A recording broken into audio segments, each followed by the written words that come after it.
Olá, camaradas, tudo bem com você? Meu nome é João Felipe e está começando mais um vídeo aqui no canal. Nessa quarentena eu tô me aprofundando mais na teoria marxista e na teoria agrária, enfim, e tô fazendo alguns cursos também, lendo alguns livros. E o último livro que eu li foi esse aqui, que é A Questão Agrária no Brasil, do João Pedro Stedley, que é um dos fundadores do MST.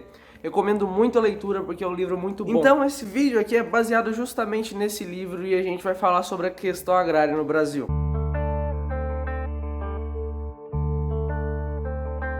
Quando a gente inicia uma discussão dessa magnitude, a gente primeiro tem que saber o que é a questão agrária, que basicamente é um método de analisar os problemas agrários existentes em cada território.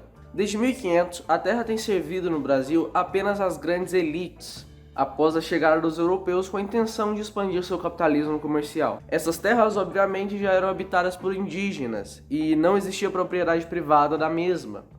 Uma vez que era habitada por indígenas, a terra era usada de forma coletiva e comunal. Logo, a tal descoberta dessas terras aqui não passou de uma invasão. É sabido que quando os portugueses chegaram aqui nessas terras, a coroa tratou de dividi-las. E daí então surgiu as capitanias hereditárias, sendo 14 capitanias divididas em 15 lotes, sendo as capitanias que mais se destacaram as de São Vicente e as de Pernambuco. Daí então, para aumentar a produção, foram criadas as plantations, que para quem não sabe, são grandes áreas de cultivo monocultor. Como se pode ver, desde o princípio, o Brasil não teve uma distribuição igualitária das terras, ao contrário dos Estados Unidos, que teve, mas apenas depois de massacrar seus povos nativos. Agora, em 1850, Dom Pedro II criou a primeira lei de terras no Brasil, e essa lei gerou dois problemas principais.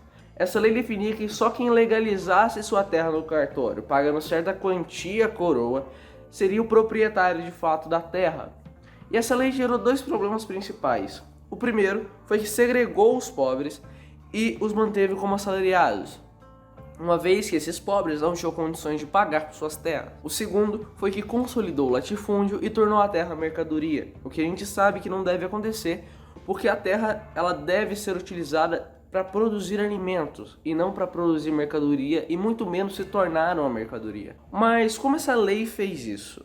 Ela consolidou o latifúndio porque só os membros da nobreza que tinham grandes extensões de terra cedida pela coroa tinham condições de pagar por ela. E tornou a terra mercadoria porque a partir dessa lei, a nobreza que tinha as terras poderia comercializar essas terras, o que antes não era permitido porque a terra era de propriedade da coroa. Mas aí você para pensar, com uma lei tão discriminatória dessa, o que poderia ser feito?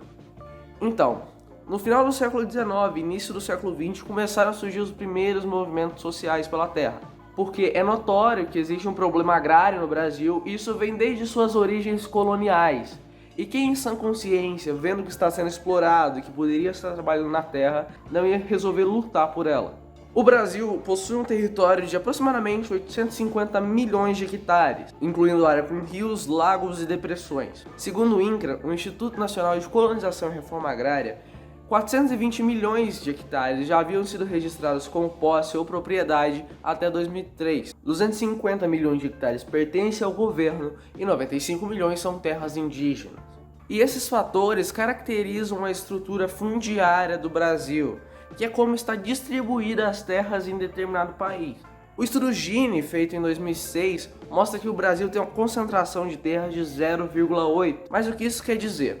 Esse estudo varia entre 0 e 1, sendo 0 a distribuição totalmente igualitária das terras e 1 a total concentração das mesmas. Então a gente pode ver que o Brasil possui um índice de concentração muito alto. Mas lembrando que isso são dados de 2006, pode ter variado para mais ou para menos. Mas eu acho difícil, porque de 1985 até 2006 tinha se mantido bem estável, sendo em 1985 de 0,857 e em 2006 de 0,854. Diante de tais fatos, é aceitável que se haja uma luta pela reforma agrária, né?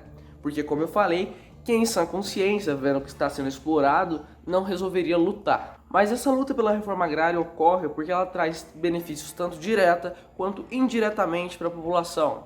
De forma direta, obviamente, seriam aquelas famílias que foram assentadas. Elas, por sua vez, trabalhando, se tornariam novas consumidoras no mercado.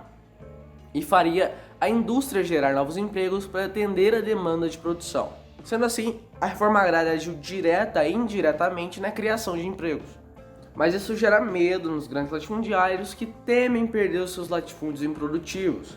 Muitos latifundiários se escoram nas leis para fazer o que fazem, que é assassinar sem terra, realizar trabalho escravo na fazenda, mas isso é assunto para outro vídeo e eu creio que para a polícia também, né? Mas não se engane, não é por falta de leis que não se faz a reforma agrária no Brasil. Se fosse cumprida as leis existentes, segundo o Estatuto da Terra, aquele mesmo criado na ditadura, seria possível desapropriar 284 milhões de hectares. Já segundo a nova lei agrária, seria possível desapropriar 115 milhões de hectares. Ou seja, se se cumprisse a lei, mais de 5 milhões de famílias seriam contempladas e assentadas. Isso levando em conta um módulo familiar de 15 hectares. Para não dizer que estou inventando, basta uma breve pesquisa na internet. Os artigos 184, 185 e 186 da Constituição Brasileira dizem que, caso seja improdutiva, a terra pode ser desapropriada para fins de reforma agrária. O artigo que eu mais vou me agarrar aqui é o 186, que fala sobre a função social da terra. Ele diz exatamente o seguinte: a função social é cumprida quando a propriedade rural atende simultaneamente, segundo critérios e graus de exigência estabelecidos em lei, aos seguintes requisitos: 1. Aproveitamento racional e adequado. 2. Utilização adequada dos recursos disponíveis e preservação do meio ambiente. 3. Observância das disposições que regulam as relações de trabalho. E por fim, 4. Exploração que favoreça o bem-estar dos proprietários e dos trabalhadores. Então nós podemos ver que, diante de todos esses fatos, a reforma agrária não é feita no Brasil apenas por interesse das classes dominantes, que através do Estado massacra o povo pobre desse país. Cabe a nós continuar lutando para que nós tenhamos uma vida digna. Meu nome é João Felipe, eu tenho 14 anos e esse aqui foi mais um vídeo meu. Se você gostou, se inscreve no canal, deixa seu like, compartilha o vídeo com aquele seu amigo que fica defendendo o discurso de latifundiário mesmo não sendo um. É isso, até a próxima e tchau.